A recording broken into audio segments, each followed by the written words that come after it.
안녕하십니까? HCN 생활건강 칼럼 우봉식입니다. 나이가 들면서 특별한 원인도 없이 온몸 근육이 여기저기 아픈 사람들이 많습니다.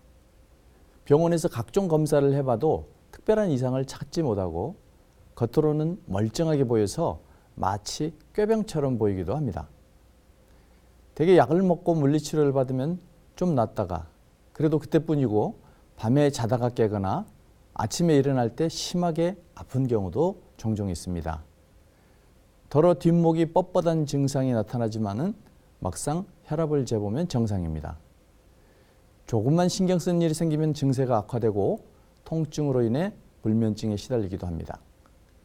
이처럼 전신 골격근에 통증이 생기는 대표적 질병을 근막통 증후군이라고 합니다.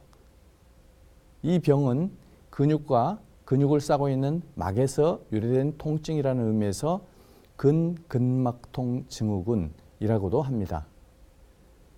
근육은 수축과 이완을 반복하면서 근육 내 혈액을 공급하고 근육의 노폐물을 밖으로 배출해 내게 됩니다.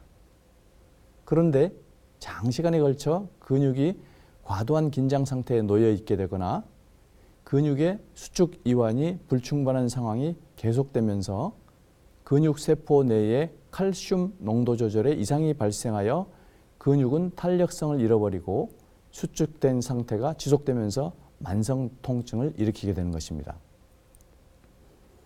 근육의 일부분이 지속적으로 수축된 상태가 되면 그 주위의 혈관이 압박되어 혈류가 감소하게 되고 그 부위에 노폐물이 축적되면서 근육이나 근막에 통증을 유발하는 1차 지점이 생기게 됩니다. 이 지점을 활동성 유발점이라고 말합니다. 활동성 유발점은 골격근에 나타나는 과민감성 부위로 그 부위를 누르면 극심한 압통을 나타내는 팽팽한 띠처럼 또는 매듭처럼 만져지게 됩니다. 활동성 유발점은 만지면 아프고 근육이 원래의 길이만큼 늘어나는 것을 방해하기 때문에 점차 근육을 약화시키게 됩니다. 이러한 활동성 유발점이 자극되면 주변 근육에 국소적인 경련 반응이 나타나기도 합니다. 근막통 증후군은 활동성 유발점에서 통증이 신체의 다른 부위로 전이되는 특징을 보이는데 이는 통증 유발점으로부터 척수로 들어가는 여러 신경 섬유가 자극되어서 발생되는 것으로 알려져 있으며 연관 통증이라고 부릅니다. 이러한 연관 통증은 체내 장기에 병변이 생겼을 때 그 부위에는 통증이 나타나지 않고 그 장기와 떨어져 있는 피부 표면의 특정 부위에 통증 또는 감각 과민이 느껴지는 것과 비슷한 양상으로 나타나기 때문에 연관 통증의 부위만으로 정확한 1차 통증 유발점을 찾아내기가 쉽지는 않습니다. 근막 통증에서는 연관 통증과 더불어 통증으로 인한 관절 가동 범위의 제한이 나타납니다. 이러한 관절 움직임의 제한으로 인해서 마치 디스크나 신경 이상에 의한 통증으로 오인하기도 쉽습니다. 뿐만 아니라 종종 눈물, 콧물, 안구충혈, 어지럼증, 이명 등과 같은 자율신경계 증상이 나타나기도 하여서 내부장기 질환으로 오인하기도 합니다. 근막통 증후군이 오래 지속되면 쉽게 피로감을 호소하는 무기력증과 우울증, 소화불량, 불면증을 일으키기도 합니다.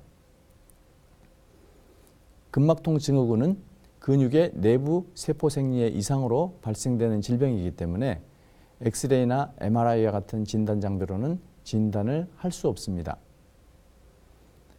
숙련된 의사의 임상 경험과 손으로 만지는 촉진법에 의해 1차 통증 유발점을 찾아내고 동반된 연관 통증이나 관절 가동 범위 제한의 양상을 통해서 임상적으로 진단할 수 있습니다. 근막통을 완전히 치료하기 위해서는 치료와 더불어 반드시 지속적 관리가 필요합니다. 치료 후 재발을 막기 위해서 발병 원인이 되었던 만성 피로, 부적절한 운동 습관, 스트레스 등 유발 요인들을 제거해주고 반복적인 스트레칭을 통해 근육의 탄력을 일정하게 유지하도록 해주어야만 합니다.